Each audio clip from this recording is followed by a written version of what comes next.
everybody. It's time for the Reading Nest. Come on. Welcome to the Reading Nest, where books inspire you to be your best. Come on and pull up a seat now. We've got adventures to explore. Oh, welcome to the Reading Nest. Come on and shake off that stress. Come on and pull up a seat now.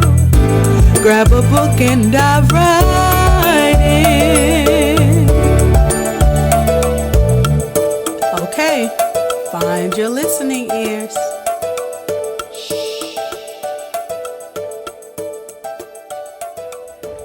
Merry Christmas, everyone, and welcome to the Reading Nest.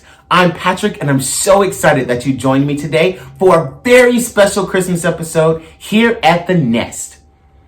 Well, today is Christmas, and I hope Santa Claus was able to put a smile on all of your faces today. Well, I'm happy because I get to be with you in your homes and help celebrate Christmas with you as well. Our first story here at the Nest is called The Square Root of Possible, a Jingle Jangle story. And this is from the Netflix movie Jingle Jangle, A Christmas Journey, written by Lynn Sisson Talbert and David E. Talbert. Let's find out what happens.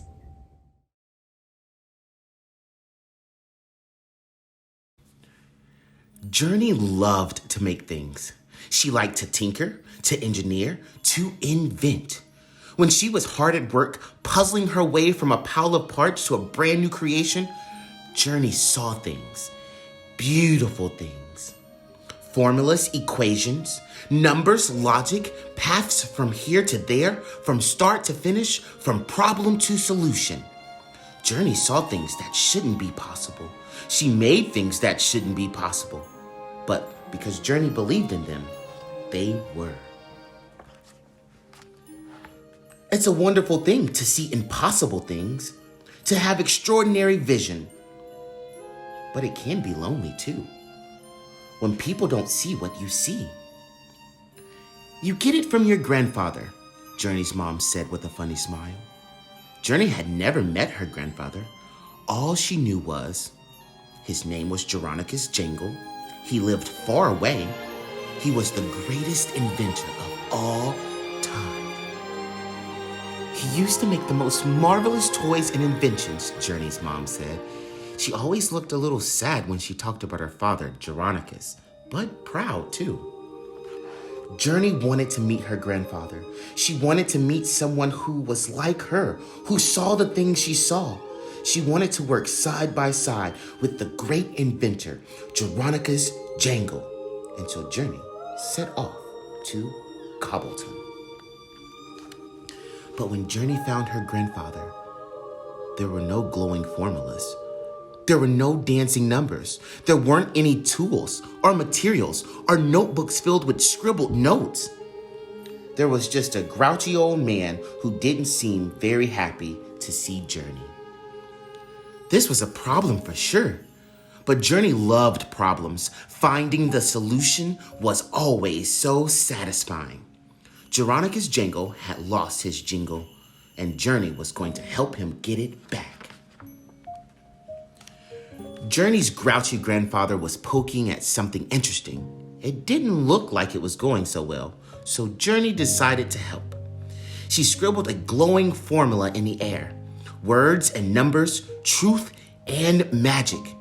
Time, chance, belief. You can see that? Her grandfather said. Can't you? Asked Journey. Her grandfather looked gloom. No, he said, not anymore.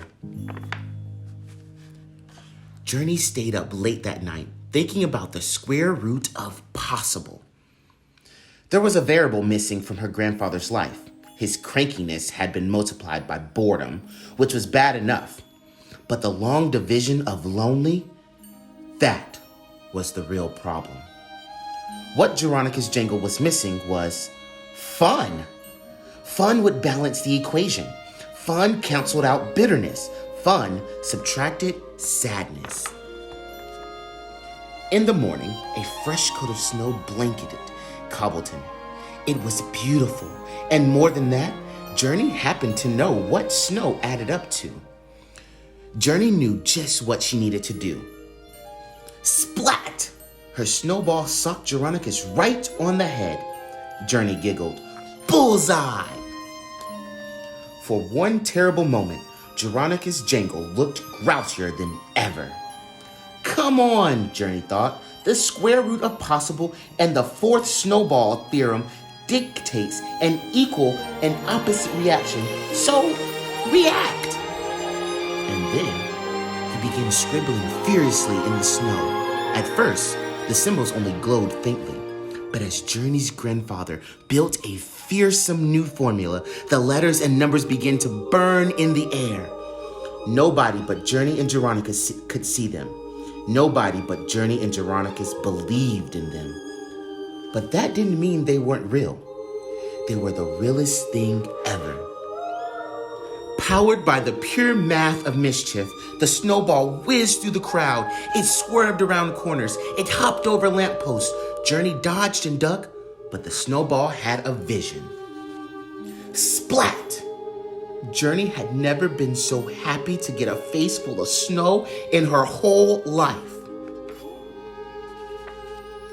It was the most magnificent mathematical snowball fight Cobbleton had ever seen. And the best part of all, it was that her square root of possible theorem worked. Fun minus sad multiplied by mischief divided by love with the addition of affection added for good measure equals joy. The end. What a great story and adventure for Journey, and how she inspired her grandfather, Geronicus, to find his happiness and Twas the night magic before again. Christmas. Because when remember, all round the anything house, is not a critter possible. was stirring, not even Well, a as we mouse. continue our Christmas celebration, The stockings I were wanna laid take by you the on an chimney adventure with care. with Santa Claus. For the children hoped That's Santa right, Claus Santa would Claus soon in our next story be there. titled "'Twas the Night Before Christmas." They were wrapped An up in blankets, African-American all version, snug in their beds, retold and dreaming of illustrated candy by Melody and sweet Rosales. shortened bread. Let's find out what happens when Santa comes to visit. With me in my flannels and Ma in her cap, we just bedded down for a long winter's nap. When out of the darkness there came such a clatter, made me jump from my bed to see what was the matter. To the window I flew in a jackrabbit dash and snatched back the curtains as quick as a flash. The moonlight shone top of the old wooden shed, blinding my eyes as it sparkled and spread. Then all of a sudden, I saw it real clear. Came a thimble-sized sled with 8 tiny reindeer. And a little old driver, so spraying and so quick. It come to me directly. Why? That's old Saint Nick. As fast as white lightning, those reindeer they came, and he whistled and hollered and called them by name. Now Dasher, now Dancer, now Prancer and Vixen, on Comet, on Cupid, on Donner and Blitzen. Run top of the porch, run upside the wall. Now giddy up, giddy up, giddy up, y'all. Like tobacco leaves whipped by a hurricane fly, like the 4 winds that met before, they jumped to the sky. On up to the rooftop, them reindeer flew with a passel of goodies and Santa Claus too. In a lickety split, I heard up on the roof the strutting and stepping of each little hoof. As I pulled in my head and had turned myself round, glory be, down the chimney he came with a bound. His get-up had possum fur, head clear to foot, and his suit was all blackened with ashes and soot. A big old quilt wrapped bundled he flung across his back, and he looked like a conjure man opened his sack. Oh my, how his eyes shone like coals lit white hot.